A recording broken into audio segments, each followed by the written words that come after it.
Ramesh ചെന്നിത്തലയ്ക്ക് party കൊടുക്കേണ്ട എല്ലാ പരിഗണനയും നൽകിയിട്ടുണ്ടെന്ന് രാജ്മോഹൻ ഉണ്ണിത്താൻ. ഹൈക്കമാൻഡിന്റെ തീരുമാനം സ്വീകരിക്കാനും നിരാകരിക്കാനും ചെന്നിത്തലയ്ക്ക് അവകാശമുണ്ട്. അദ്ദേഹം ക്യാബിനറ്റിൽ വേണമോ എന്ന് തീരുമാനിക്കേണ്ടത് മുഖ്യമന്ത്രിയും പാർട്ടിയുമാണെന്നും രാജ്മോഹൻ ഉണ്ണിത്താൻ പറഞ്ഞു. അദ്ദേഹത്തിനെ മന്ത്രിസഭയിൽ എടുക്കണോ വേണ്ടോ എന്ന് തീരുമാനിക്കേണ്ട കോൺഗ്രസ് ഹൈക്കമാൻഡാണ്. അത് സ്വീകരിക്കാനും സ്വീകരിക്കാതിരിക്കാനുമുള്ള അവകാശം ഒരു വ്യക്തി എന്ന നിലയ്ക്ക് അദ്ദേഹത്തിനുണ്ട്. അദ്ദേഹത്തിന് പാർട്ടി കൊടുക്കേണ്ട എല്ലാ അംഗീകാരവും കൊടുത്തിട്ടുണ്ട്. അതിലൊന്നും ആർക്കും ഒരു തർക്കവുമില്ല. അദ്ദേഹത്തിനും തർക്കമുണ്ടാകുമെന്ന് എനിക്ക് തോന്നുന്നു.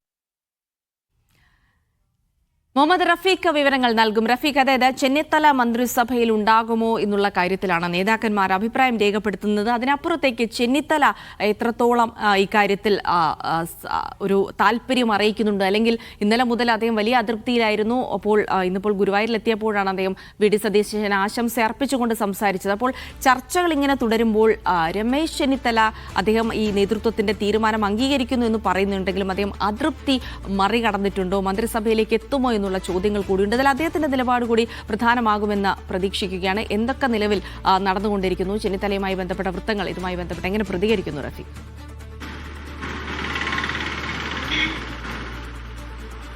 മലയാള മാസം ഇടവം ഒന്നായതിനാലാണ് കോൺഗ്രസ് നേതാക്കളായ രമേശ് ചെന്നിത്തല, കെ മുരളീധരൻ, രാജ്മോഹൻ ഉണ്ണിത്താൻ എന്നിവർ ഗുരുവായൂരിലെത്തിയത്.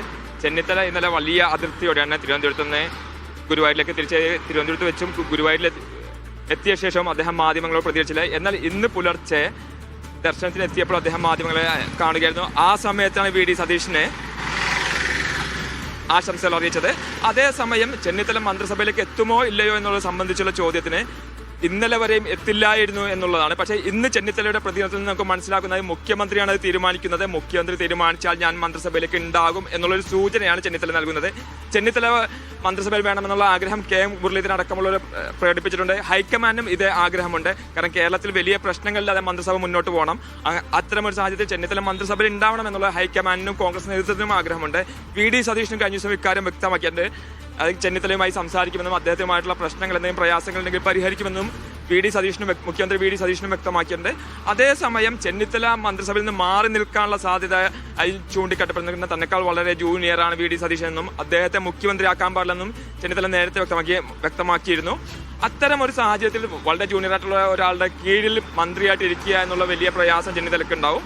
പക്ഷേ വരും ദിവസങ്ങളിൽ, അതായത് തിങ്കളാഴ്ച മുഖ്യമന്ത്രിയായി സത്യപ്രതിജ്ഞ ചെയ്യുന്നതിന് തൊട്ട് മുമ്പ് തന്നെ ഇക്കാര്യത്തിൽ തീരുമാനമുണ്ടാവുമെന്നാണ് പ്രതീക്ഷിക്കുന്നത്. ഇന്ന് ചെന്നിത്തല തിരുവനന്തപുരത്ത് എത്തിയ ശേഷം കോൺഗ്രസ് നേതാക്കളെ കാണാനും സാധ്യതയുണ്ട്. അത്തരം സാഹചര്യങ്ങളിലും ഈ മന്ത്രിസ്ഥാനമാവും അത് ഉപമുഖ്യമന്ത്രിയാണോ ആഭ്യന്തര മന്ത്രിസ്ഥാനമാണോ ഏതാണ് എന്നുള്ളത് സംബന്ധിച്ചും വ്യക്തതയുണ്ടാവും. അങ്ങനെയാണെങ്കിൽ ചെന്നിത്തല മന്ത്രിസഭയിലേക്ക് എത്തും എന്നാണ് ഇപ്പോൾ ലഭിക്കുന്ന സൂചനകൾ.